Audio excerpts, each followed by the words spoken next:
Hi guys, good afternoon. Late afternoon, actually. Um, I was so tired from yesterday. I I couldn't I couldn't talk this long. I really had a rest today. Um, and I like to do them outside when everybody's home because I don't need the inside noise and distraction. Uh, Yesterday, in all honesty, was a day from hell.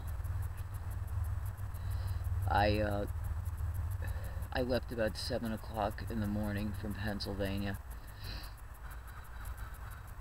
I felt horrible the entire ride in the car. I could barely function, focus. I didn't even know what was going on around me, which that completely is panic disorder. My head didn't even feel attached to my shoulders. Got to New York, uh, parked on,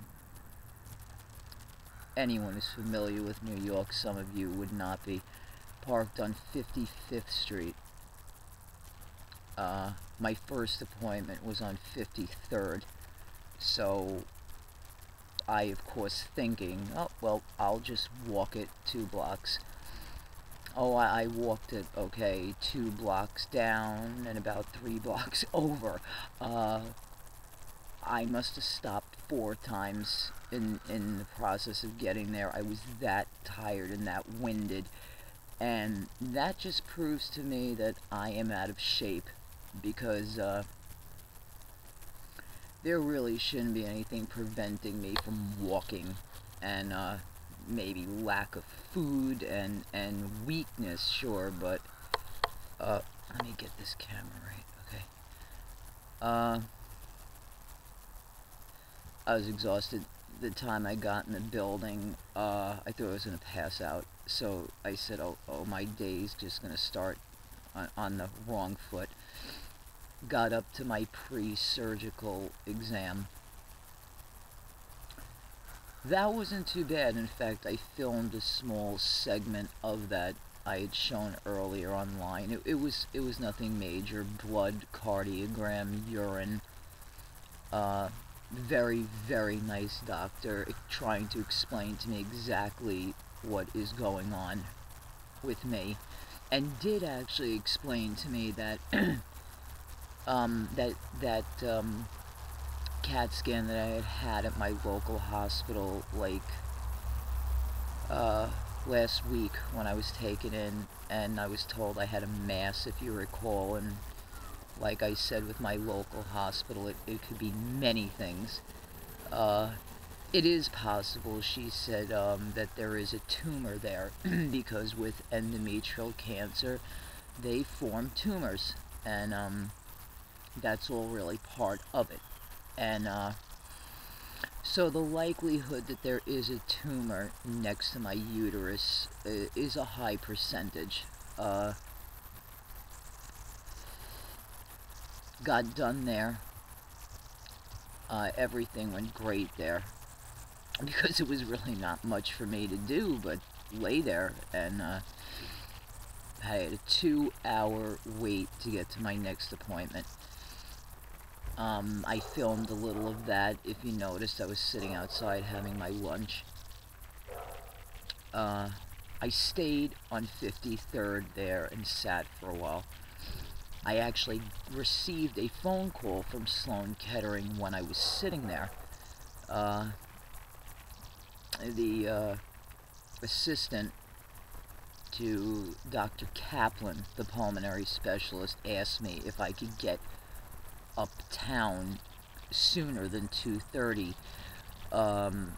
They wanted to do another pulmonary function test on me. Now, let me adjust myself. Okay. I've had probably 12 pulmonary function tests in my local area. Yeah, they can be difficult. I'm sure some of you have had those spirometry breathing tests. and you blow into the tube, and the lines go up, and the technician is checking how much you can inhale, exhale in certain periods of time. Sure, they're tiring, especially at times with me with asthma, but absolutely nothing that would put me in bed for the day or anything. Just a little fatigue. I don't know what tests that they've been giving me in Pennsylvania, because what I went through yesterday, it was probably the test from hell. Some of the same breathing methods that I've gotten here, but oh my God, the thought of it. I thought basically my lungs were going to come out of my eyeballs. I really did. They over and over holding breath and letting out and stopping and basically telling you almost to hyperventilate, then putting me inside this cylinder. It looked like a phone booth, actually, a glass phone booth. They put me in there to check pressure of my lungs. I'm not a claustrophobic person, not really at all, but for some reason yesterday I was not comfortable with this, and he told me I had to be in there like 4 straight minutes with the door closed, locked in. No, I was not happy about this. He made me take several breathing tests in there. Luckily, he was giving me oxygen in there, you know, but it was very difficult. I've never encountered a pulmonary function test to that degree, that I probably had blown out so much air. I told the man, my chest is killing me, it's on fire, my ribs were killing me. He aggravated me. Very nice technician, but he pissed me off because I did the best that I could possibly do. And he looks at me and says, I think you can do better. And I basically told him, I think you're incorrect because I cannot do any more. Well, something came over me. I don't know where it came from. Maybe it was all of you probably saying, no, Patty, continue to do this test, but I got very angry, and I told him, okay, let's go, let's do it again, and this time I was pissed off.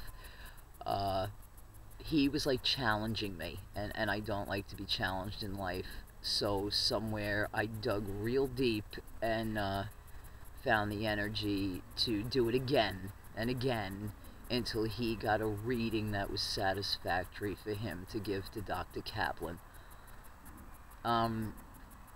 He wasn't a mean man at all. He was determined that I could do better, and apparently he was right, because I did.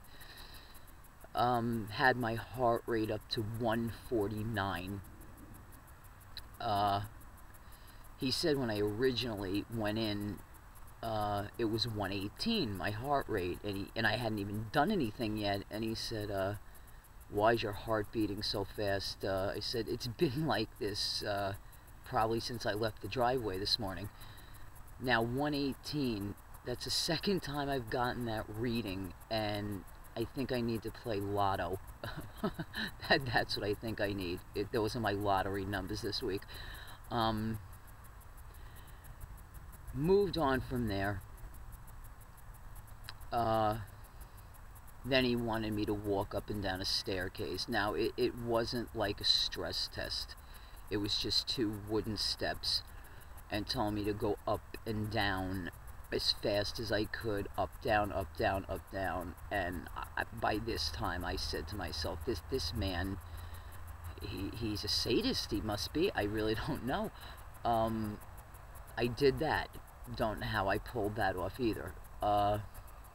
By that time, I went back to the waiting room to Bob and Laura, and I pretty much looked like I did a marathon or something. I just dropped myself in the chair. I never was so tired. I never felt that tired since I was a teenager back on Long Island, and I stayed out all night drinking. That's the kind of tired I was. I got a little bit of a rest and then was called in by Dr. Kaplan to go over the results. She said it was okay. I did okay. She gave me the clearance for surgery. My lungs, surprising for a smoker of as many years as I am, were not in that bad a shape.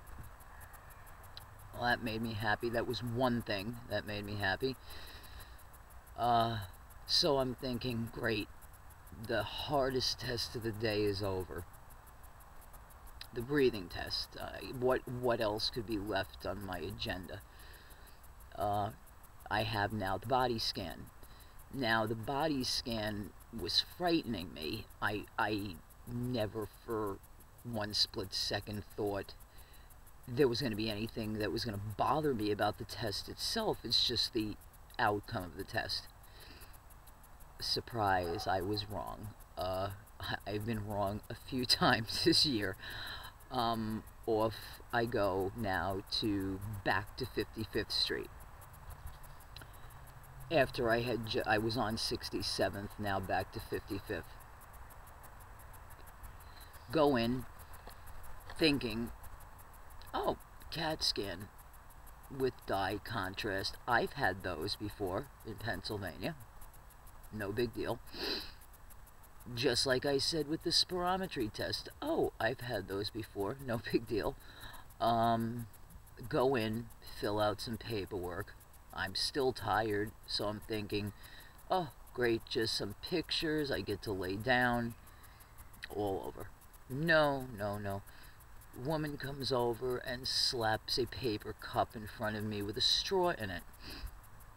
I'm saying, what in God's name could this be? What is she giving me? I'm having a CAT scan with contrast. It goes in your veins. Drink this, another one, drink this deer. This whole cup, like 12 ounces. And then when you finish that, here's another bottle, fill it back up to the top and drink it again. And I'm saying, what's going on here? She must have me mixed up with someone else, and I'm reading the forms. I have to drink iodine. She gave me 2 cups of iodine to drink with Crystal Light raspberry flavored powder inside of it. Now I have to drink iodine. I said, you've got to be kidding me. Taste was not bad at all. But she's giving me a limited amount of time to drink down 24 ounces of fluid to a woman who's not been eating that great or drinking that great in the past week. So now I'm on a stopwatch, and I've got 40 minutes to drink 24 ounces of liquid. I said, oh boy. Now my mind has to focus on this cup and this straw. Did it again, drank it down. I probably belched 50 times in the waiting room, could care less who heard me. Down, next glass, down to the bottom. I give her the cup. I'm ready. She says to me, I'll call you when we're ready for you. Now, I've got all this iodine running through my body. She said that was specifically given to me for my bowel area and pelvic area.